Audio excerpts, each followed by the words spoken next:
Excellent. Alors, bonjour, bon matin tout le monde. Je m'appelle Nathalie Plouffe. Je suis la coordonnatrice pour PARO pour le sud-ouest de l'Ontario.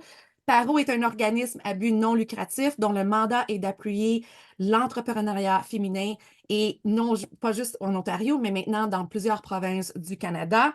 On vous offre du support, du coaching ainsi que de l'accès au financement, tels que par les cercles de paro qui vous donnent 4 niveaux de financement jusqu'à 5 000 $ ainsi que l'accès au prêt de WEOC, WEOC, qui vous donne accès à un financement, un prêt pouvant aller jusqu'à 50 000 $. Aujourd'hui, nous sommes en compagnie de Sarah Bouchki. Bonjour, Sarah. Bon, Aujourd'hui, on apprendra l'art des webinaires. Je suis super intéressée moi-même à t'entendre. Cet atelier nous fournit des stratégies clés pour la conception, la promotion et la réalisation de webinaires qui captivent et convertissent. Alors, Sarah, sans plus tarder, j'admets une autre participante. Et Sarah, je te donne la parole. Si vous voulez, mesdames, peut-être vous mettre sur mute, ça nous aiderait et on y va. À toi, Sarah. merci Nathalie pour cette présentation.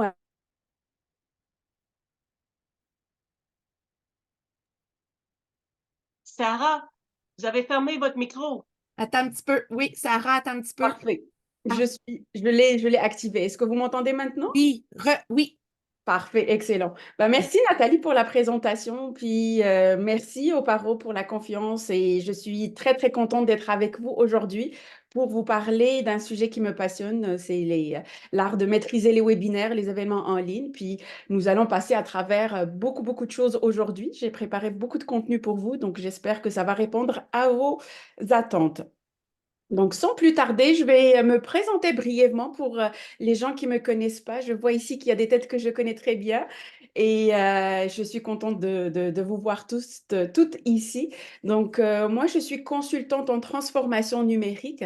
En d'autres termes plus simples, c'est que j'aide les OBNL, les startups et les entrepreneurs à passer à travers les blocages qu'ils rencontrent avec les plateformes, justement, qui existent plusieurs, que ce soit des plateformes de relations clients, des plateformes de gestion de projet ou même de marketing digital. Et je me spécialise spécifiquement avec les événements en ligne, les webinaires, les masterclass, etc., etc. Donc, je suis une fière maman d'une cocotte de 10 ans. J'ai 17 ans d'expérience dans différents domaines, que ce soit les télécoms, les assurances. J'ai travaillé dans l'événementiel aussi.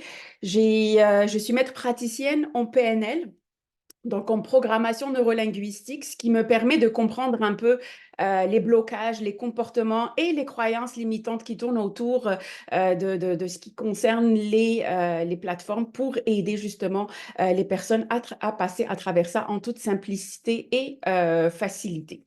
Et donc, ce qui me donne cette possibilité de jongler avec les outils numériques, c'est j'ai un diplôme en nouvelles technologies. Donc, ça m'a permis de comprendre la hiérarchie derrière les outils et les plateformes. Donc, je les comprends plus facilement. Et actuellement, je prépare mon baccalauréat en admission des affaires, option marketing. Donc là, vous avez un mini topo de qui je suis dans la vraie vie.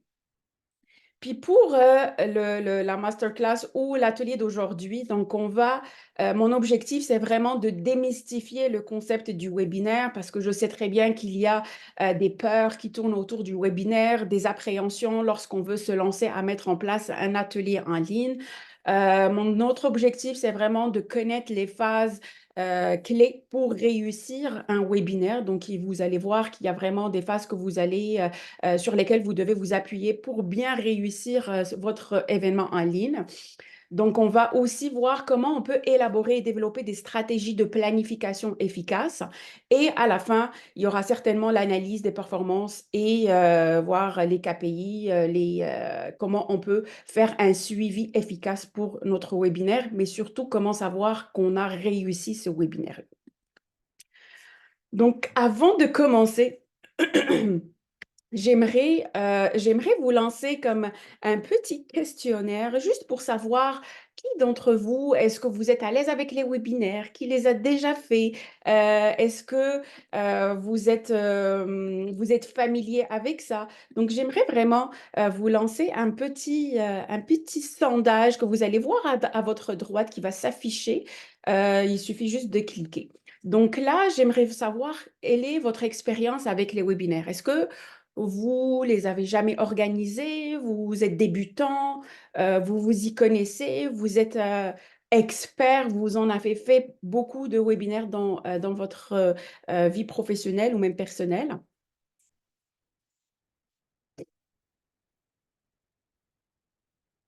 OK, donc on a des personnes qui n'ont jamais organisé un webinaire.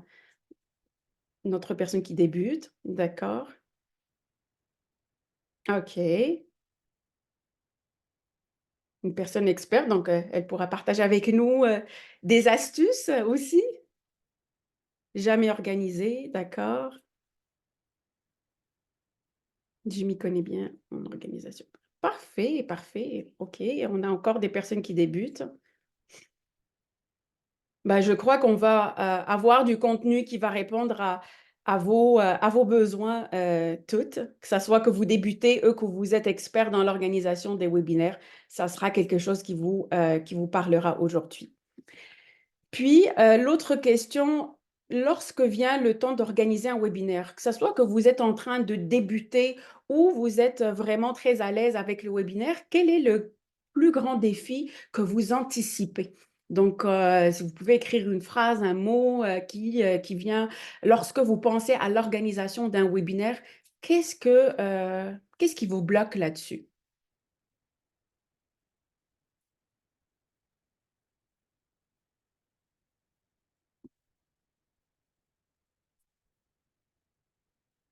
Les breakout rooms, d'accord. L'analyse des résultats. La visibilité, d'accord. La confiance avec la technologie.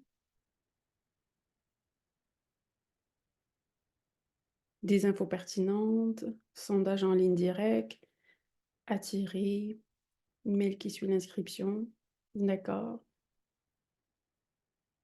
Intéressant. Donc on a une belle brochette de défis, que vous rencontrez, de soutenir toute l'organisation, oui, que ça n'ait pas de résultat. D'accord. Donc c'est la peur de ne pas réussir, que j'entends ici.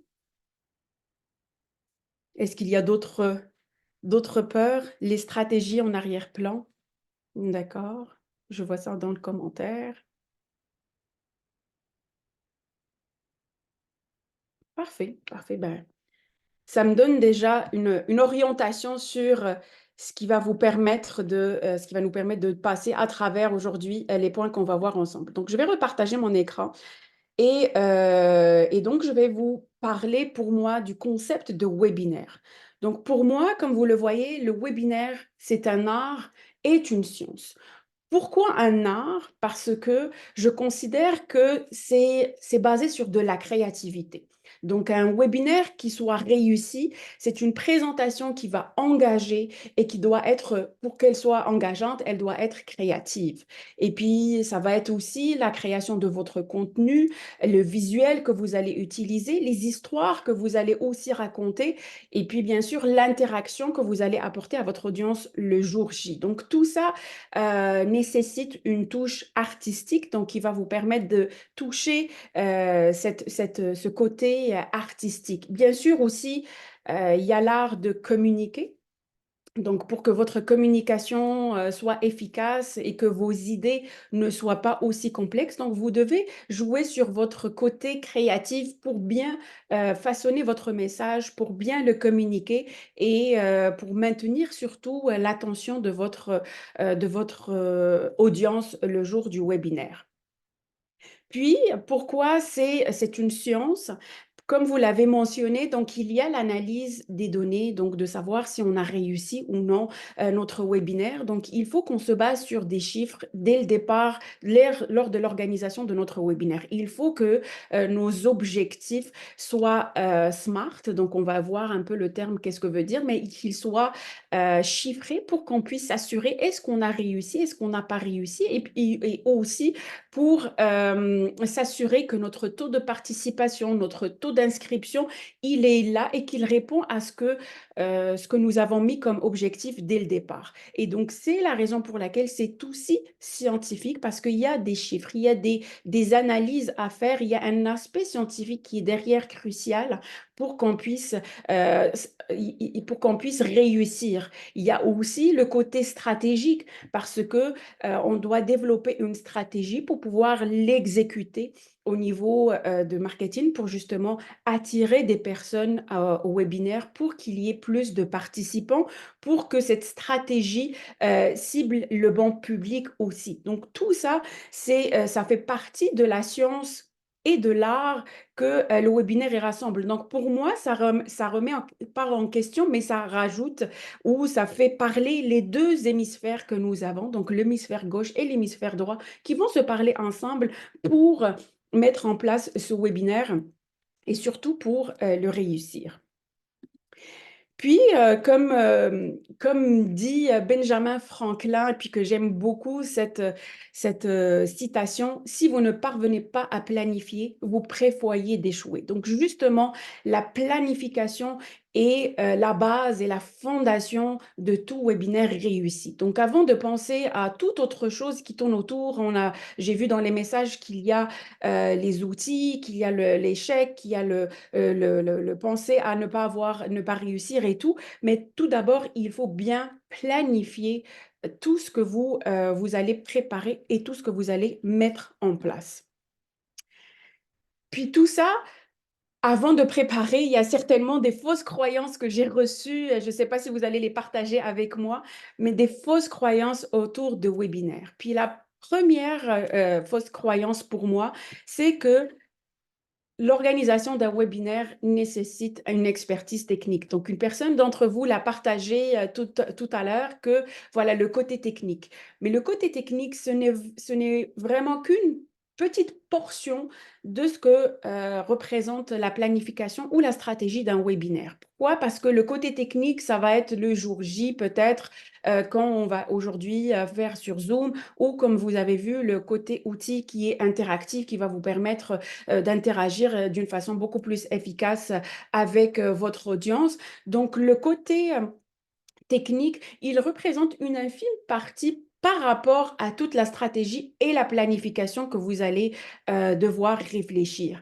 Puis, je dirais comme au pire des cas, si c'est quelque chose qui vous effraie, ben, vous pouvez faire appel comme à une assistante virtuelle qui pourra prendre cette portion et que vous laissera vous libérer par rapport à une chose qui vous passionne le plus et qui pourra vous donner plus de temps, sans pour autant vous coûter beaucoup plus cher, parce qu'on va voir que le webinaire fait partie des stratégies marketing les moins dispendieuses pour mettre en valeur votre entreprise, votre expertise, etc.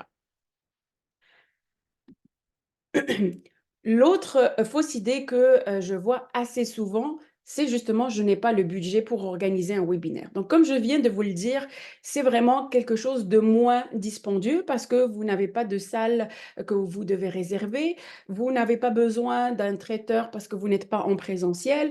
Donc, tout ce que vous aurez besoin, c'est vraiment des outils basiques que vous utilisez au quotidien, que ce soit un outil pour gérer les inscriptions, un outil pour gérer tout ce qui est la diffusion et bien sûr, si vous avez un outil pour gérer votre infolettre. Donc, ce sont des choses que vous utilisez déjà, que vous avez accès déjà et que ça ne va pas vous coûter un bras pour mettre en place un webinaire.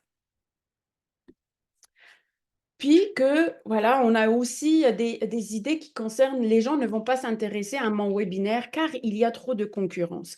Puis, je dirais que c'est quelque chose qui vient autour de toute la business et pas uniquement le webinaire. Donc, c'est une croyance limitante qui dit que les gens ne s'intéressent pas à ce que je vais dire.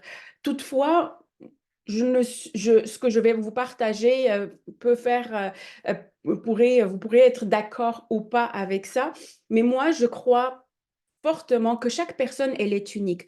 Donc, chaque personne, si elle va partager une information, même s'il y a 36 000 personnes qui partagent la même information, mais ça va être différent. La façon avec laquelle elle va communiquer le message, la façon à laquelle elle va connecter avec son audience, elle est complètement différente d'une autre personne.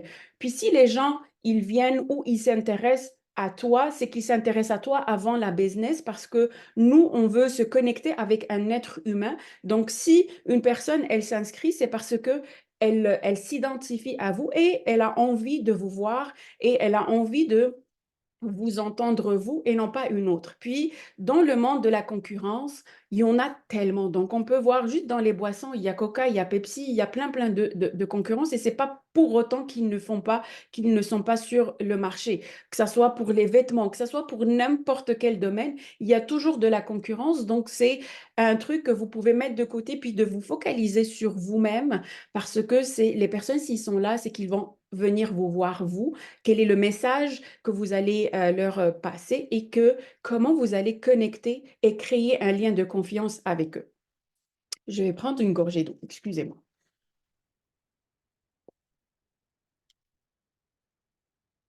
Et puis, la dernière, et non pas les moindres, si je fais une erreur en direct, cela va nuire à ma réputation. Puis ça, c'est essentiellement lié à la peur d'échec, la peur de ne pas de se tromper, puis plusieurs peurs qui sont derrière tout ça puis qui aujourd'hui ne se trompe pas. Et on est des êtres humains et si on se trompe, ben, on peut se rattraper durant la rencontre ou durant le moment où on va parler ou passer le message. On n'est pas des personnes qui vont pas se tromper, qui aujourd'hui pourrait me confirmer et m'affirmer qu'il ne s'est jamais trompé durant sa vie ou durant lorsqu'il représente, il fait une présentation, il parle ou il bifurque ou il lance un mot d'une autre façon, il se trompe. C'est correct de se tromper. Le plus important, c'est aussi de se rattraper par rapport à ça et de passer et de corriger son message. Donc, on est dans la bienveillance toujours avec les personnes qu'on a. On évite d'être dans le jugement de soi pour qu'on puisse être à l'aise avec ça. Puis j'aimerais juste que vous m'envoyiez dans le chat des petits pouces ou est-ce que ça vous parle? Est-ce que c'est quelque chose que vous croyez aussi? Est-ce que c'est des fausses idées que vous avez vous aussi? J'ai vraiment envie de vous entendre ou de vous voir là-dessus.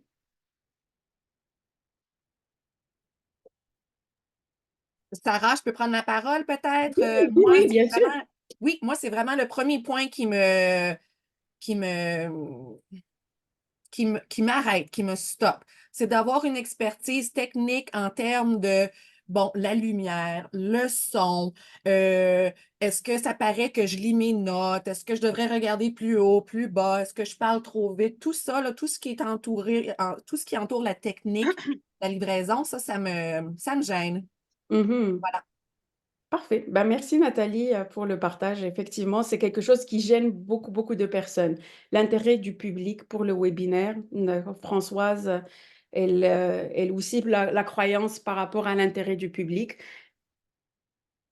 Parfait. Puis l'intérêt du public, moi, je peux ajouter, c'est lorsqu'on connaît notre clientèle cible, on sait très bien qu'est-ce qui l'intéresse et qu'est-ce qui ne l'intéresse pas. Donc ça, c'est vraiment aussi un travail de fond qu'on fait dès le départ par rapport à notre business, puis de savoir est-ce que notre webinaire va intéresser notre public. Puis dans les phases de mettre en place un webinaire, il y a aussi certaines choses à prendre en considération. L'aspect technique, surtout s'il y a vraiment beaucoup de gens, d'accord.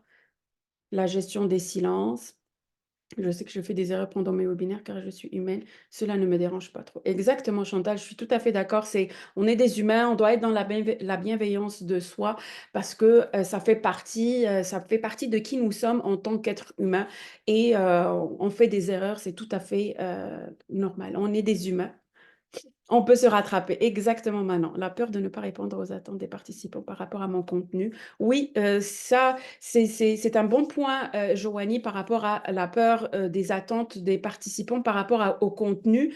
Je te dirais que, tu sais, c'est comme ça, c'est la transparence. Donc, il faut que ton contenu, dès le départ, représente ou les objectifs ou même les attentes, comment tu vas les mettre en avant pour communiquer et faire et attirer les personnes à ton webinaire, ça soit être en cohérence avec ce que tu vas présenter et que dès le départ, tu sais, comme tu fais un cadre par rapport à tes objectifs, par rapport à ce qui va être présenté là-dessus. Ben merci pour toutes votre rétroaction. Donc, j'aime beaucoup ce que vous me partagez. Ça représente aussi ce qui se passe comme on dit, dans la vraie vie. Mais là, on va dire par où commencer. Donc, vous allez voir qu'il y a des phases pour réussir un webinaire. Donc, c'est les phases d'organisation d'un événement. Donc, on a la phase idéation. Donc, c'est là où l'idée, elle émerge, puis on a envie de mettre en place un webinaire, mais on ne sait pas c'est quoi, qu'est-ce qu'on va mettre en place, quel est le sujet, etc. Donc, on a aussi la phase de conception. Donc là, c'est comme on va concevoir notre idée, on sait un peu le sujet et on va faire comme la squelette de ce qu'on va présenter. Puis, il y a la phase de planification, stratégie, promotion. Et après, il y a la phase exécution et suivi et analyse. Donc, Nathalie, si tu vois, si tu peux voir la phase des webinaires, toute la partie technique et toute la partie liée aux outils numériques, elle se classe dans l'exécution. Donc, toutes les autres parties, c'est beaucoup plus lié à la stratégie, à comment vous allez communiquer autour du webinaire. Donc, ce qui fait, c'est comme je disais, c'est une infime partie par rapport à à comment réaliser votre webinaire. Donc, si je commence par la phase idéation, donc c'est la phase où on va se poser les 5 questions, les 5 W, le qui, quoi, quand, où et pourquoi. Donc, le qui, c'est pour définir bien sûr votre clientèle cible, comme je disais tout à l'heure à Joanie, donc pour qu'on puisse définir savoir répondre aux attentes des personnes par rapport au contenu. Donc, on doit connaître notre clientèle cible, qu'est-ce qu'elle a besoin et est-ce que notre contenu qu'on va lui présenter va répondre à son besoin et aussi à l'engagement et à l'information qu'on a communiquée dès le départ. Définir le sujet du webinaire et le but du contenu, parce que c'est important que votre contenu ait un but. Quel est le message que vous voulez transmettre à la fin? S'il y a une seule chose que vous voulez que votre audience parte avec, ça serait quoi? Sur quoi vous allez miser? Le quand, bien sûr, c'est que vous allez spécifier la date, la durée de votre webinaire. Est-ce que est-ce que c'est un webinaire que vous allez faire 1 heure? Est-ce que la date vous convient? Est-ce que c'est une date durant laquelle votre clientèle cible, elle peut être présente? Le où, c'est les plateformes de diffusion. Est-ce que c'est un Zoom, un Teams, un Google Meet ou autre selon lequel vous êtes le plus à l'aise? C'est surtout ça le point. Et le pourquoi, c'est de clarifier le but de votre webinaire. Parce que le webinaire, il a 3 buts. C'est que soit vous allez informer, donc vous avez quelque chose que vous désirez informer autour de laquelle de votre business, de votre domaine d'expertise, vous voulez informer votre clientèle cible. Vous voulez éduquer par rapport à un sujet spécifique que vous voyez que ça revient tout le temps, mais que vous avez envie de prendre l'initiative d'éduquer, ou vous voulez vendre. Et c'est là où des fois, les gens vont se huter avec un mur pour dire ah, ça ne réussit pas. Donc, je vous explique pourquoi. Donc, je vais entrer un petit peu en détail pour chaque phase. Donc, comme je disais, pour le qui, c'est vraiment d'être focus sur votre public cible, de le comprendre, de savoir quels sont les intérêts, les besoins. Et ça, c'est vraiment quelque chose que nous, les entrepreneurs, on sait très bien que tout notre business tourne autour de notre clientèle cible, donc de son besoin, de sa réalité. Et ça, c'est primordial lorsque vous voulez organiser un webinaire parce que vous allez vous adresser à votre clientèle cible. Le quoi? Donc, c'est vraiment le sujet principal du webinaire. Ça va être quoi la problématique que votre webinaire va régler pour votre clientèle cible? Est-ce que c'est un sujet d'actualité? Est-ce qu'il est pertinent pour votre public cible? Donc, tout ça va vous permettre de bien définir votre contenu, mais surtout de bien le ficeler par rapport à votre clientèle cible et le lier vraiment à son besoin et à son désir. Le compte, donc comme je disais, c'est par rapport à la date et l'heure idéale pour votre clientèle cible. Donc, il y a des fois où j'ai remarqué des personnes qui vont planifier la date qui est le plus à l'aise pour eux sans pour autant prendre en considération leur clientèle cible.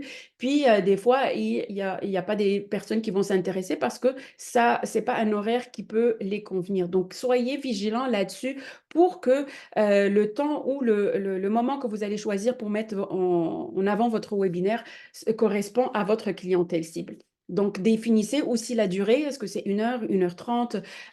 Soyez clair dans ce que vous voulez mettre en avant et voir s'il y a aussi des événements de concurrents qui seront en conflit d'horaire avec vous. Donc, ça, c'est aussi important pour que vous puissiez attirer votre clientèle cible et ne pas se mettre dans une position où vous allez avoir le même horaire avec la même personne, avec votre concurrent. On peut dire ça comme ça. Puis le où, c'est vraiment comment les gens feront pour s'inscrire, quelle est la plateforme. Donc vraiment, on est ici juste dans la phase de réflexion. On n'est pas ici dans la phase de choix exact. Donc on va faire comme un remue-ménage pour savoir avec quoi je suis le plus à l'aise et, euh, et, euh, et comment je vais faire pour mettre en place tout mon webinaire et comment les gens vont s'inscrire et que ça soit facile pour eux et facile pour moi aussi. C'est surtout ça qui tourne autour des plateformes ou des outils numériques, c'est qu'il faut aussi choisir des choses qui sont beaucoup plus simples pour nous-mêmes. Donc, le pourquoi, comme je disais, c'est informer, éduquer, vendre et ou bien fidéliser. Informer, éduquer, c'est vraiment autour de votre domaine d'expertise. En général, c'est des webinaires qui sont gratuits, que vous voulez vous faire connaître, vous voulez avoir de la visibilité. Donc, c'est intéressant de de faire des webinaires de ce genre-là.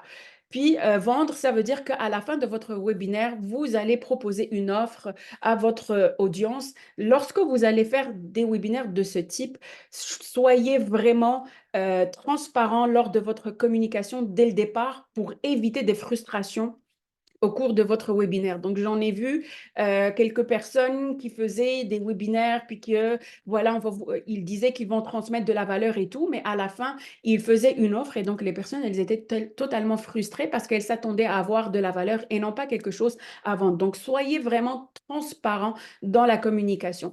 Puis, l'autre chose que vous pouvez aussi faire et que je trouve que les gens ne négligent, c'est fidéliser. C'est-à-dire que vous avez des clients qui sont déjà présents, vous pouvez leur faire des webinaires pour partager des nouveautés, pour partager des choses autour de votre expertise qui viennent où vous avez mis à jour je sais pas, votre e-book, etc.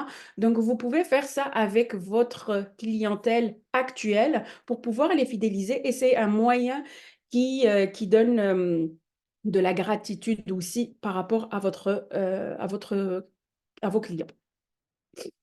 Bien sûr, comme je disais au début, votre objectif, il doit être SMART. Donc, pour mesurer la réussite de votre webinaire, c'est important de définir des objectifs. Ces objectifs doivent être réalistes, spécifiques, mesurables, atteignables et dans le temps. Donc, c'est-à-dire que vous allez vous donner un temps dans lequel vous allez dire, ah, je veux un temps d'inscrits, un temps de participants et que ça soit réaliste pour vous. Donc, si c'est la première fois que vous allez faire un webinaire, ne vous donnez pas la pression d'avoir une centaine de personnes inscrites ou même de participants parce que vous êtes dans une phase où les gens ne vous connaissent pas encore et ils ont besoin de vous connaître. Donc, donnez-vous un objectif qui soit vraiment réaliste et réalisable pour vous pour que vous puissiez mesurer la réussite de votre webinaire et que ça soit vraiment quelque chose qui est...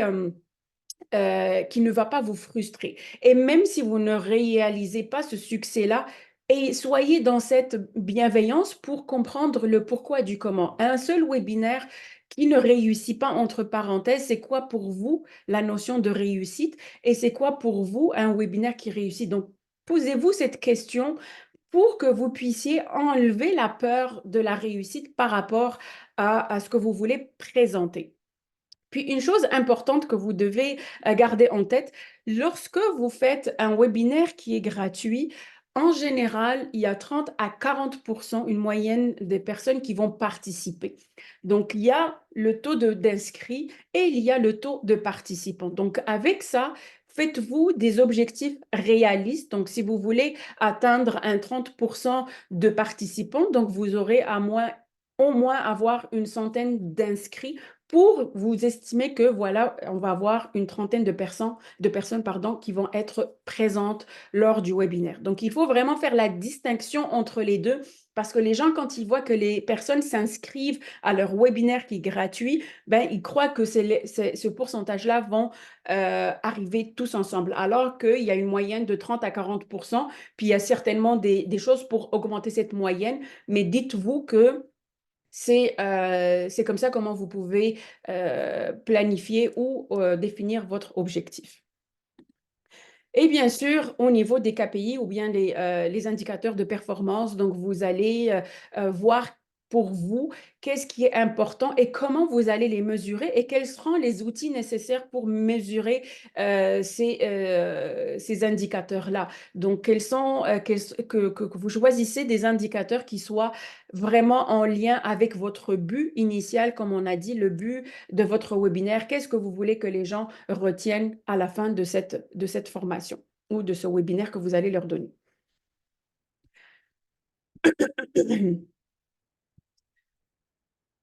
Puis, j'ai une autre question à vous poser. Donc, je vais vous présenter mon outil compagnon qu'on a vu tout à l'heure. Donc, cet outil-là, c'est un Mentimeter. Donc, je ne sais pas si vous le connaissez, mais il permet vraiment d'avoir des questions qui sont très intéressantes. Donc, si on veut passer à la promotion, si on parle promotion, donc pour vous, ça serait quoi le meilleur moyen ou efficace pour promouvoir les webinaires? Est-ce que ce sont les réseaux sociaux, les courriels marketing, la publicité, les partenariats, ça serait quoi pour vous le moyen le plus pertinent? OK, les courriels marketing, le partenariat, les réseaux sociaux. Cela dépend de la cible, exactement, Sausen. Je suis d'accord. Les courriels, la publicité.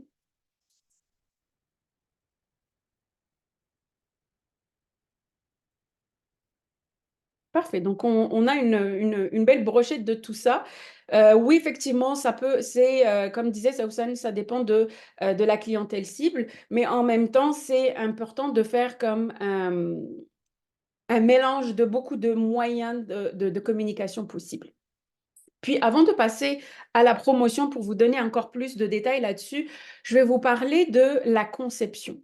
Donc, lorsque vous allez concevoir votre webinaire, donc ce serait intéressant de faire comme une squelette de ce que vous voulez mettre en place et qui va intervenir, combien ça va durer, parce que ça va vous donner une idée sur le contenu que vous allez mettre en place pour que vous ne soyez pas dans une optique de donner beaucoup plus de contenu ou de se dire, ah, c'est beaucoup trop ou c'est pas assez. Donc, ça serait intéressant de faire cette squelette. Ce n'est pas de rédiger tout le contenu, mais c'est au moins d'avoir le sujet dès le départ et de comprendre un peu ce qui va venir par la suite. Donc, par la suite, vous pouvez rédiger le contenu à côté de votre sujet dans la phase qui y est dédiée à ça, mais cela vous permet de structurer votre contenu, comment il va se dérouler le jour de l'événement. Donc, le plus important, c'est voici bien sûr de savoir quels sont les outils, comme on revient à ça. On a parlé de la gestion des tickets. Donc, il y a des personnes qui vont utiliser des Eventbrite, il y a des personnes qui vont utiliser uniquement la plateforme de Zoom pour faire les inscriptions. Il y a d'autres qui vont faire des landing pages ou des pages de captation pour attirer des personnes pour s'inscrire au webinaire. Ça, c'est vraiment, comme je disais, choisissez ce qui est le plus facile pour vous, pour que vous puissiez à la fin faire vos suivis, mesurer votre réussite. Donc, vous devez voir quelque chose de plus simple pour vous et de plus simple aussi pour les personnes qui vont s'inscrire.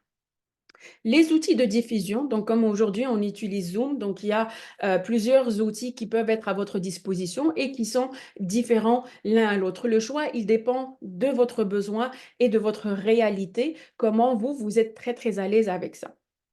Le marketing de courriel, donc comme je disais tout début de la rencontre, c'est important d'avoir un outil de marketing de courriel parce que lorsque les gens vont s'inscrire, donc ils vont vous laisser leur courriel et avec ça, vous pouvez faire un suivi, vous pouvez les passer un peu d'une phase à une autre dans votre entonnoir marketing. Donc, c'est important d'avoir un outil marketing qui pourra vous aider avec votre marketing derrière ou votre communication. Un outil d'engagement et d'animation, ce n'est pas quelque chose d'obligatoire, mais je dirais que c'est intéressant de l'avoir parce que ça ramène une certaine fluidité, une nouveauté, une communication, un lien qui se crée parce que c'est important d'être en contact avec votre audience le jour J, parce que c'est avec eux que vous allez parler, que vous allez leur poser des questions qui vont vous donner un input de comment vous pouvez dérouler votre webinaire, comment vous pouvez passer votre message. Puis n'hésitez pas à utiliser les outils dont vous avez qui sont à votre disposition. Comme vous voyez, on a utilisé Mentimeter, j'utilise aussi la discussion. Pourquoi? Parce que j'ai envie de vous voir, d'avoir votre feedback là-dessus, de savoir qu'est-ce que vous en pensez pour que je puisse m'assurer que je suis en phase avec vos attentes et en phase avec ce que vous pensez et le contenu que je vais vous présenter. Puis là, on va passer à la phase de planification et de stratégie. La phase de planification, elle passe d'abord par toute la partie promotion ou communication du message que vous allez faire autour de votre événement. Puis ce qui est important, c'est que vous teniez compte de la psychologie de l'acheteur. Donc ça, c'est un concept en marketing.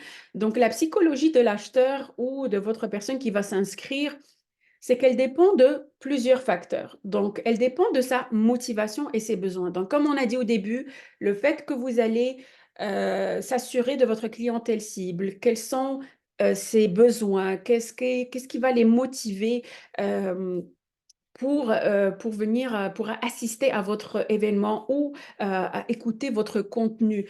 Quels sont ces besoins fondamentaux? Est-ce que c'est votre contenu que vous allez partager, il est en lien avec les besoins fondamentaux qui sont la nourriture, le logement, etc. Ou il est beaucoup plus émotionnel? Donc, c'est au niveau de, par exemple, un désir de statut social ou de reconnaissance ou peu importe l'émotion que vous voulez faire surgir chez cette personne. Donc, c'est important de tenir compte lorsque vous allez communiquer au niveau de votre message. Il y a aussi la perception. Donc, au niveau de la perception, c'est vous savez tous que lorsqu'il y a une marque, on va voir quels sont les avis des consommateurs, les informations disponibles dans des blogs, dans des groupes. On va poser des questions sur des groupes Facebook. Est-ce que vous avez déjà utilisé ceci? Est-ce que vous connaissez cela? Puis, est-ce que les avis des autres sont importants? Puis aussi, lorsqu'il y a l'apparence. Donc, l'apparence, ici, j'écris le produit, mais le produit c'est avec un grand P, donc ça peut aussi être les services que vous allez offrir. Donc, au niveau de l'apparence de votre landing page, de ce que vous allez véhiculer lors de l'inscription comme message. Donc, c'est vraiment comment les gens vont vous percevoir ou comment vous êtes perçu déjà dans votre écosystème. Puis, il y a tout ce qui est, les gens, ils sont influencés aussi par des influenceurs, donc par des références sociales. Est-ce que quelqu'un l'a déjà utilisé? Est-ce que quelqu'un de leur famille, de leurs amis a été déjà en contact? Donc, c'est quelque chose qui est très importante pour eux. et aussi ce qui est au niveau de l'attitude. Donc, c'est des opinions, ils vont avoir une opinion personnelle par rapport à un sujet. Comme aujourd'hui, vous avez des opinions par rapport au webinaire, vous avez des appréhensions par rapport aux outils numériques. Donc, donc, tout acheteur, il a des appréhensions qui vont le bloquer avant de faire le pas vers l'inscription ou vers votre webinaire. Donc, ce sont des choses importantes lorsque vous allez commencer votre stratégie de promotion ou de planification, de les prendre en considération pour pouvoir influencer et attirer plus de personnes à s'inscrire. Puis dans les types d'acheteurs ou les acheteurs avec un grand A, on en a trois types. Donc, on a les acheteurs précoces, donc ceux qui vont s'engager dès le départ lorsque vous allez envoyer un message. Donc, tu sais, c'est comme le message auquel les personnes qui sont là, c'est des personnes qui vont, une fois que vous allez envoyer votre information, c'est les premières personnes qui vont s'inscrire parce que ils sont sûrs de la valeur de l'offre que vous allez partager. Donc, certainement, c'est des personnes qui sont là de longue date, qui vous connaissent déjà et qui savent de quoi vous allez parler ou de quoi, qu'est-ce que vous allez offrir. Et vous avez aussi la majorité ou les acheteurs réguliers, donc le halfway there, ce sont ceux qui vont vouloir voir beaucoup plus d'informations circuler. Donc, c'est pour eux que vous allez faire une grande stratégie tout au long du début jusqu'à la fin. Donc, la fin, c'est le jour J, où vous allez partager des témoignages, vous allez partager des astuces. Ils ont besoin d'avoir plus de choses pour qu'ils puissent passer à l'étape suivante. Donc, ça veut dire qu'avec eux, la confiance, elle doit se lier, elle doit être là tout au long de votre promotion pour que vous puissiez les toucher. Et puis, les derniers, c'est les acheteurs tardifs. Ben, eux, ils carburent à l'urgence. Donc, ils vont s'inscrire quand il va rester plus de 48 heures, moins de 24 heures, etc. Donc, c'est comme ça comment vous allez façonner le message que vous allez véhiculer, que ce soit sur les réseaux sociaux, que ce soit à travers votre infolettre et tout. C'est comme ça comment vous allez attirer ces gens-là pour qu'ils puissent s'inscrire avec ça. Je vois une question de Françoise. Je pourrais y répondre à la fin, si tu permets. Donc, les acheteurs précoces, comme je disais, leurs caractéristiques, ce sont les premiers à s'engager, puis ils sont souvent déjà convaincus de la valeur de votre offre. Donc, la stratégie marketing qui est suggérée à ce stade, c'est vraiment de leur proposer des offres exclusives, des bonus, de les informer en avant-première, on vous informe que vous êtes les premiers à voir donc, cet événement. Donc, je vous envoie aujourd'hui avant que je l'envoie ou je le rends public. Donc, c'est vraiment des personnes qui sont à l'affût de tout ce qui est nouveau. Et donc, ils veulent être les premiers pardon, à bénéficier de cette offre. Les acheteurs réguliers, donc comme je disais, ça représente vraiment la majorité du monde. Et puis, ils ont besoin de plus de preuves sociales. Donc, vous aurez besoin de faire des informations sur les réseaux sociaux, des témoignages, des démonstrations. Donc, tout ça, ça va les aider ou les pousser à s'intéresser à votre webinaire. Et puis, avec eux, c'est vraiment une communication régulière que vous devez maintenir tout au long de l'événement ou de la stratégie de la promotion. Les acheteurs tardifs, ben, ce sont ceux qui agissent à la dernière minute. Donc, c'est vraiment des personnes qui sont motivées par l'urgence. Je ne sais pas si vous faites partie de ces gens-là, mais personnellement, moi, je fais partie des acheteurs tardifs. Je laisse toujours à dernière minute pour m'assurer si je procrastine sur des choses que je me dis que c'est pas le bon moment. Et puis, quand c'est la dernière minute, ben, j'achète vraiment à la dernière minute. Donc, pour eux, ce genre de personnes, moi, je carbure à l'urgence. Donc, le message à dernière minute, il reste que 24 heures, que 48 heures. Ne rate pas cette occasion, c'est la dernière fois qu'on va la reproduire ou c'est un événement que vous n'allez plus revoir. Ça, c'est des choses que ce type d'acheteur va capter ce type d'acheteur pour qu'il puisse passer d'une phase d'indécision à une phase de décision et de prendre de s'inscrire à votre webinaire. Bien sûr, comme je disais, puis comme on a partagé tout à l'heure sur Mentimeter, donc il y a plusieurs moyens de communication. Il y a les réseaux sociaux, il y a la liste de courriels, la publicité, le marketing d'influence, les partenaires. Mais ce qui est important dans tout ça, c'est vraiment faire un mix de tout ça. C'est pas uniquement de se baser sur la publicité ou sur les réseaux sociaux ou sur la liste de courriels, mais pour attirer le plus de personnes à s'inscrire, le mix de tous les moyens qui sont à votre disposition, surtout si vous êtes en démarrage et que vous n'avez pas fait de webinaire comme la majorité d'entre vous, c'est important de user de tout ça. Puis, ça va vous permettre justement de savoir surtout lequel de ces moyens il est le plus utile. Puis là, je vous donne comme une astuce très, très, très importante à mettre en place lorsque vous utilisez un moyen de communication dans votre stratégie de promotion.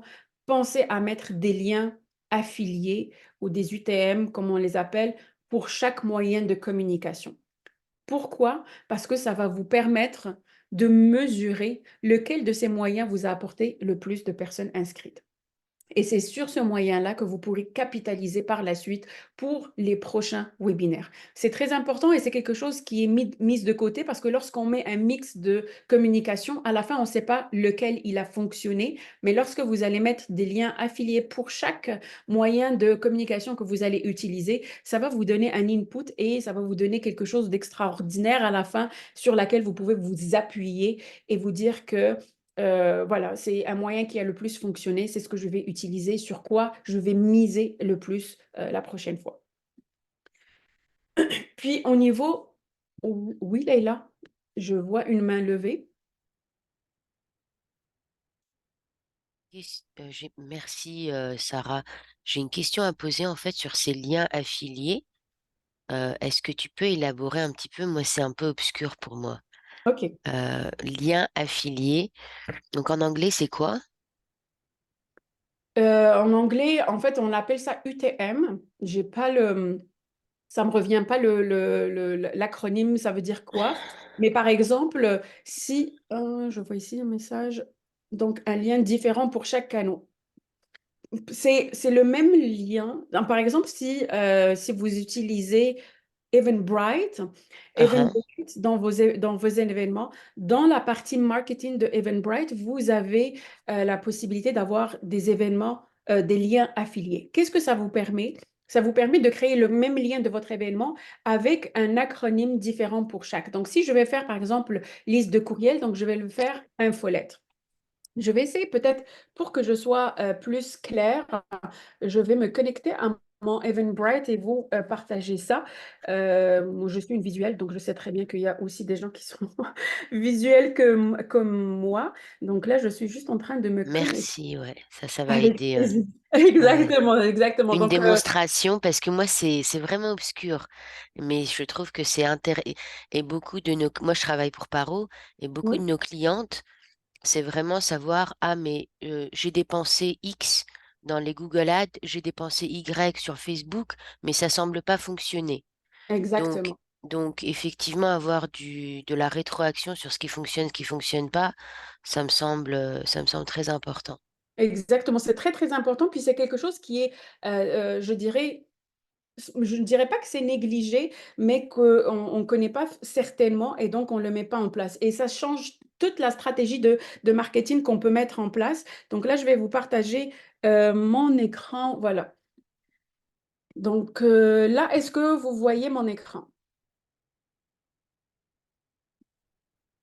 Vous arrivez à voir mon écran? Je vais prendre- Oui, oui, on voit votre... Parfait, excellent. Donc là, je vous présente comme la page Eventbrite. Puis ça, c'est juste pour Eventbrite. D'autres moyens, il y a encore possible, mais je vous donne le plus simple si vous utilisez Eventbrite. Ici, c'est un événement que j'avais déjà créé. Et là, quand je disais dans la partie marketing, quand vous cliquez dessus, vous avez Tracking Links. Voilà, donc Tracking Links en anglais. Et donc, dans les Tracking Links, c'est là où opère toute la magie que je disais. Donc là, vous allez voir les publications Facebook, les publications Instagram. Donc tout ça, pour moi, c'est ce que j'ai fait pour savoir d'où viennent mes inscrits. Et comme vous allez voir, j'ai de l'avènement de Facebook. Donc j'en ai eu 60 personnes qui ont vu la page, puis 14 qui se sont inscrits. Puis dans la liste de courriels, j'en ai 22 qui ont regardé, qui ont vu la page, puis que 11, ils se sont inscrits. Donc ça veut dire que la prochaine fois que je vais mettre en place mon événement, je vais m'appuyer sur ces deux-là. Puis la création, elle est très, très simple. Donc ici, tu fais Create a new tracking link. Et puis ici, en affiliate set, c'est là où tu vas faire le nom de ton moyen, le moyen de communication.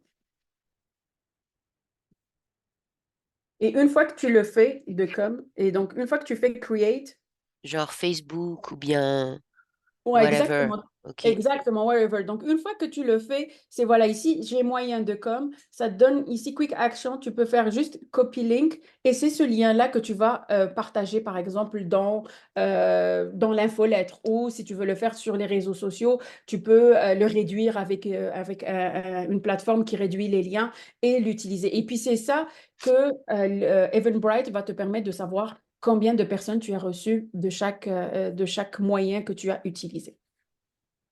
Est-ce que ça répond à ta question?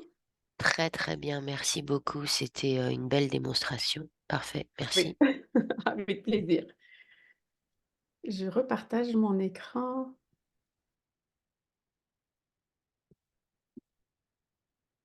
OK.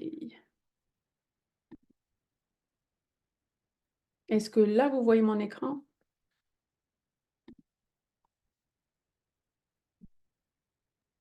Normalement, oui. Non, Sarah, on ne voit pas ton écran. OK, On- parfait. Je vais juste repartager. Voilà.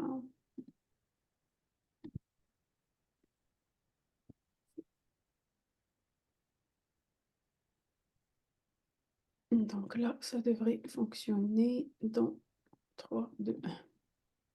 Oui, ça fonctionne. Je vais le mettre en plein écran. OK, donc on continue.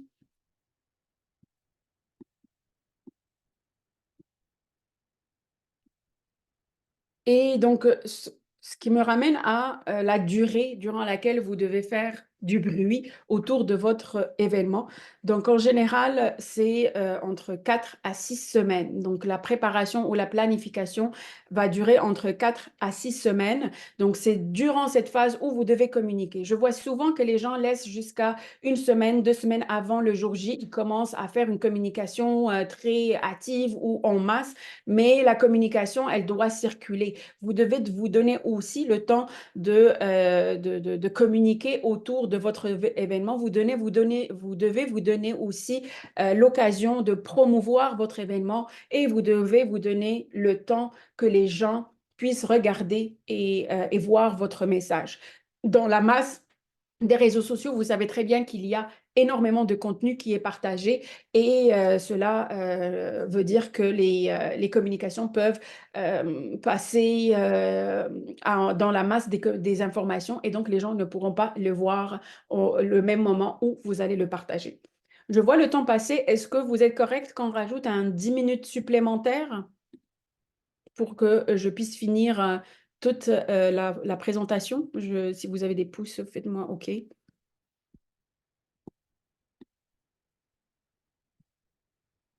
Absolument. Parfait. Parfait. Génial. Donc, on passe à la phase d'exécution. Donc, dans la phase d'exécution qui concerne bien sûr la rédaction des campagnes courriels, ce que vous allez mentionner dans vos courriels, moi, ce que je vous suggère, c'est de penser batching. C'est-à-dire que quand vous allez faire, surtout si vous êtes seul à gérer votre webinaire, lorsque vous allez faire la rédaction de votre campagne courriel et que vous pensez aux envois durant les 4-6 semaines, comment vous voulez ces envois soient faits durant cette phase de promotion, rédiger le tout et planifier le tout one shot. Pourquoi? Pour que vous puissiez enlever cette charge de votre cerveau et que tout soit déjà planifié, que vous passez à autre chose. Lorsqu'on est seul à gérer un webinaire ou un événement en ligne, c'est vraiment la phase d'exécution. Il y a beaucoup de choses à mettre en place, puis on finit par être essoufflé si on veut s'assurer qu'on va réussir notre webinaire. Et donc, pour ne pas s'essouffler, c'est important de faire des stratégies qui vont réussir et qui vont surtout vous supporter tout au long de cette exécution. Le contenu des réseaux sociaux aussi, soyez stratégique dans la façon avec laquelle vous allez rédiger votre contenu. Pensez surtout aux acheteurs, aux acheteurs comme les types d'acheteurs que je vous ai présentés. Quel est le message que vous voulez désirer, à qui vous êtes en train de parler quand vous partagez ce message-là. Et c'est important que ça soit très régulier dans votre stratégie ou dans la semaine ou les semaines que vous allez faire votre contenu pour que vous puissiez à l'acheteur du type régulier qui a besoin d'avoir des témoignages, qui a besoin de voir plus de preuves sociales avant de s'inscrire. Puis le contenu de webinaire, donc c'est-à-dire que durant cette phase, les 4 à 6 semaines, prenez le temps de rédiger votre contenu à l'aise, laissez tout ce que vous avez prévu de faire mijoter à tous les jours. Ce n'est pas un contenu que vous allez créer en one shot, mais donnez-vous le temps pour que ça soit quelque chose de cohérent. Puis la dernière chose, c'est de tester. Une chose que probablement plusieurs personnes mettent de côté, mais c'est les tests techniques. C'est important.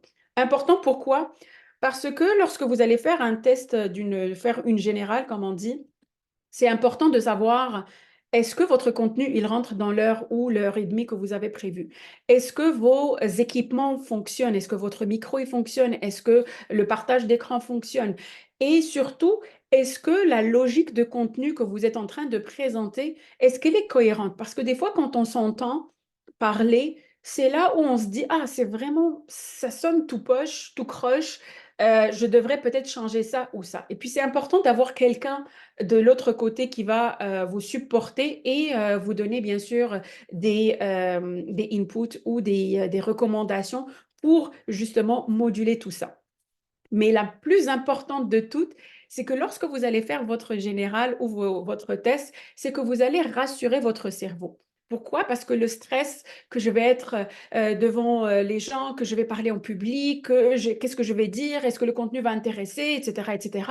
Lorsque vous faites votre général et que vous avez de la rétroaction bienveillante avec la personne qui vous assiste, ben, votre cerveau, il comprend qu'il n'y a plus de danger. C'est du déjà vu. Et donc, le jour de l'événement, vous serez beaucoup plus à l'aise et beaucoup plus confortable et plus centré sur ce que vous allez passer comme message. Donc ça, c'est vraiment le plus important parce que tout se passe entre nos deux oreilles, comme vous le savez. Et donc, c'est important de tester, tester, tester. Puis, si jamais besoin de faire 2 ou 3 fois, ça serait super important pour vous parce que vous êtes au final la personne qui va mettre en place ce webinaire. Je vais prendre une petite gorgée d'eau. Puis, il y a certainement le visuel. Donc, comme je disais tout à l'heure à Leïla, moi, je suis une personne visuelle, donc je sais très bien qu'il y a des personnes qui sont visuelles, des personnes auditives, des personnes qui sont plus kinesthésiques, qui ont besoin d'expérimenter certaines choses. Et pensez à toutes ces personnes-là, pensez comment vous allez véhiculer le message. Parce qu'il y a des personnes avec qui vous allez parler et donc ils vont juste prendre le message que vous allez dire, mais il y a des personnes qui ont besoin de voir et que ça va remplir ce désir et que ça va les rendre beaucoup plus intéressés à ce que vous allez dire. Puis, au niveau de la présentation que vous allez présenter, elle est en général destinée à des visuels comme moi. Et donc, c'est des personnes qui ont envie de voir. Et puis, c'est dans cette présentation, ce que je peux vous donner comme des astuces que vous voyez sur l'écran, c'est d'abord la préparation. Donc, vous allez connaître votre sujet par cœur, donc vous savez de quoi vous parlez, donc vous l'avez fait au niveau de la conception avec la squelette que vous avez mis en place. Vous connaissez votre public cible parce que dès le départ, à la phase d'idéation, vous avez réfléchi à c'est quoi leurs besoins et les désirs. Vous êtes un peu familiarisé avec les outils parce que vous avez choisi les outils qui sont les plus faciles pour vous. Au niveau de la présentation PowerPoint ou la présentation que vous allez faire, là, le visuel doit être attrayant et bien sûr épuré. Ce n'est pas quelque chose où on voit beaucoup de texte et qu'on est, comme disait Nathalie au début, on a l'impression que vous êtes en train de lire ce qu'il y a ici. Puis sachez que les personnes, ils peuvent lire plus vite que vous parlez. Donc, si vous écrivez tout sur votre écran, vous allez perdre leur attention lorsque vous êtes en train de passer votre message. N'oubliez pas qu'il faut avoir une idée par slide. Donc, choisissez votre idée, mettez-la dans votre slide et passez. Autant d'avoir plusieurs slides, mais les passer rapidement que d'avoir plusieurs idées dans un même slide qui va l'encombrer. Et bien sûr, une suite très, très logique dans vos idées pour que les gens puissent vous suivre avec fluidité et qu'ils ne se sentent pas, ils se sentent pas vraiment imprégnés par plusieurs idées et ils ne savent pas par où aller.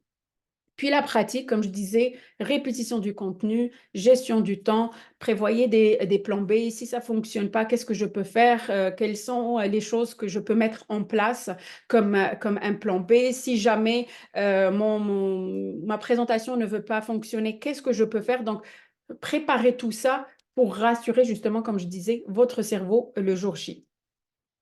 Et oui, on parle du jour J maintenant. Donc, la première des choses, c'est éclatez-vous. Donc, c'est votre jour, vous êtes là, les personnes se sont inscrites, il y a des participants qui attendent dans la salle d'attente. Donc, soyez vous-même, soyez authentique, ayez du plaisir parce que vous êtes le maître de cette cérémonie, je dirais ça comme ça, et soyez dans la connexion. Pour moi, c'est très, très important de connecter avec les gens parce que c'est ce qui va leur permettre de voir la valeur de ce que vous allez leur présenter.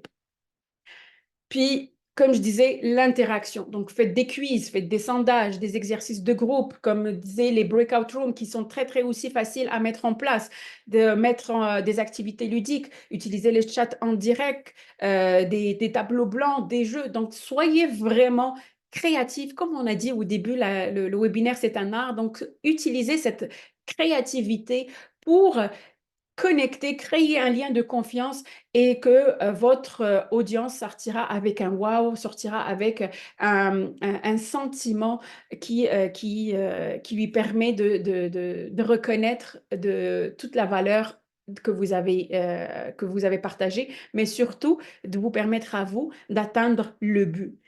Et pour ça, je partagerai une citation que j'aime beaucoup, c'est dans le ressenti. Donc, les gens, ils oublient ce que vous avez dit, ils oublieront aussi ce que vous avez fait, mais les gens n'oublieront jamais comment vous les avez fait sentir. Donc, soyez là, soyez conscient de avec qui vous parlez, soyez conscient de votre audience parce que s'ils sont là, c'est qu'ils ont besoin d'avoir cette information, ils ont choisi d'être là, soyez là pour eux.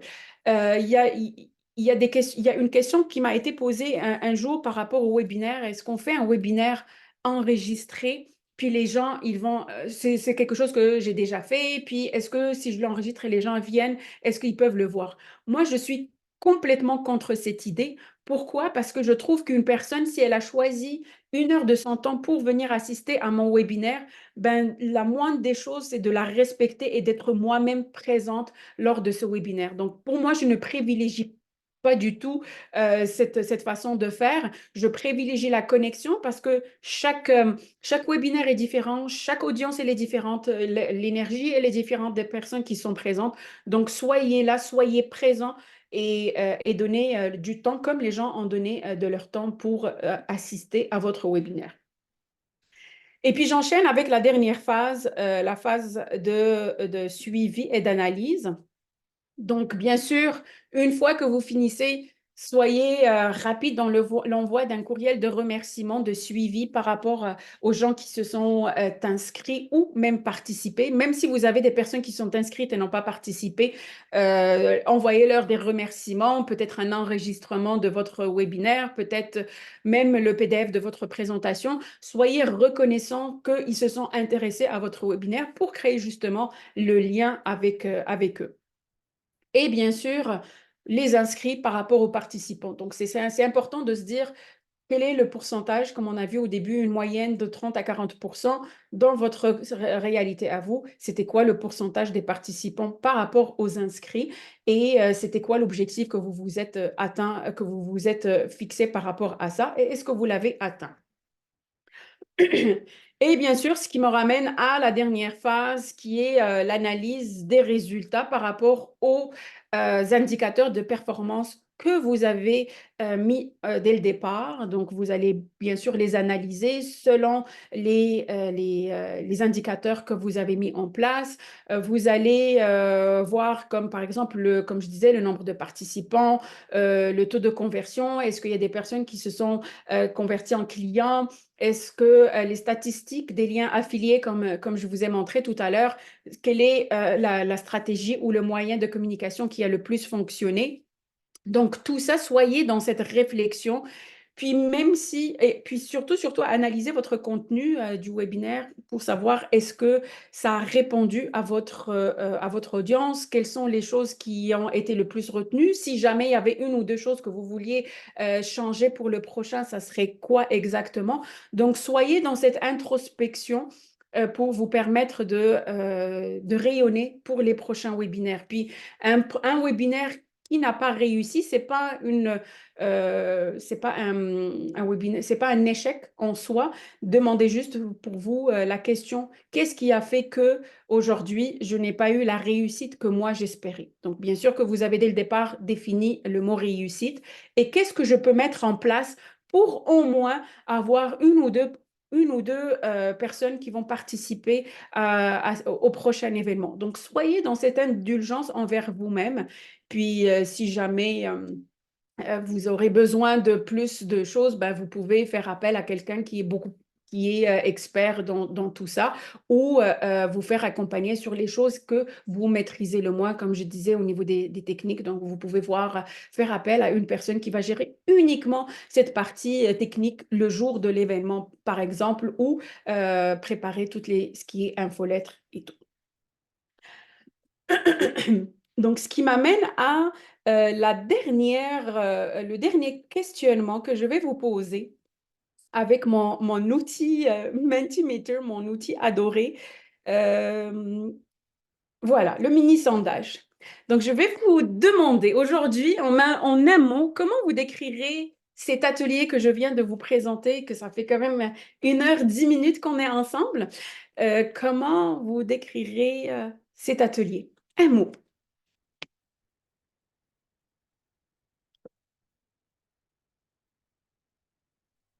Rassurant, informatif, exactement, excellent. Intéressant, structuré, informatif.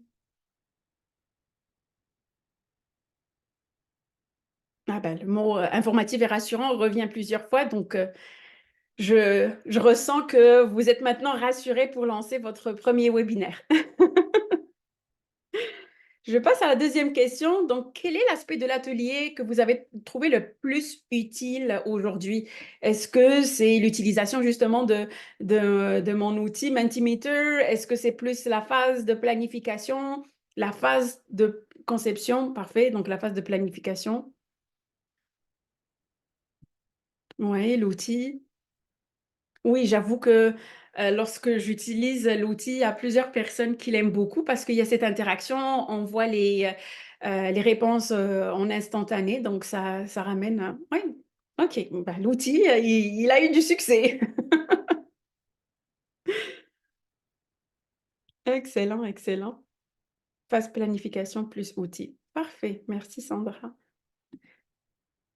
Quelles suggestions avez-vous pour améliorer les futurs ateliers? Donc, si jamais je veux refaire mon atelier, est-ce que vous avez des suggestions à me faire pour justement être dans cette réflexion d'amélioration continue que je me pose par rapport aux ateliers que je mets en place?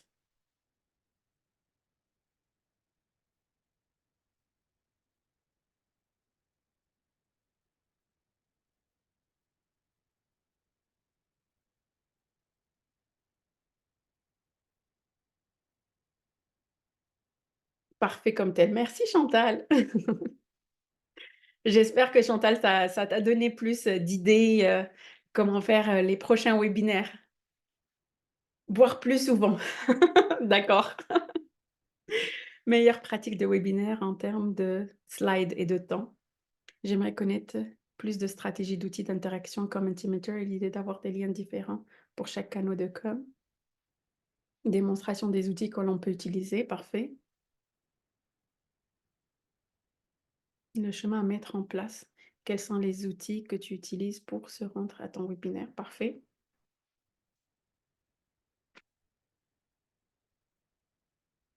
Donc, c'est sûr, pour parler de tout ça, ça prendra plus de temps, certainement plus d'1 heure pour qu'on puisse être dans le concret, mais c'est tout à fait des choses légitimes que je pourrais ajouter dans les prochains ateliers.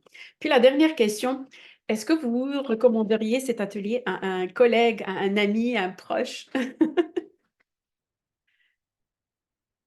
Sans hésiter. Oh, magnifique. Probablement. Excellent.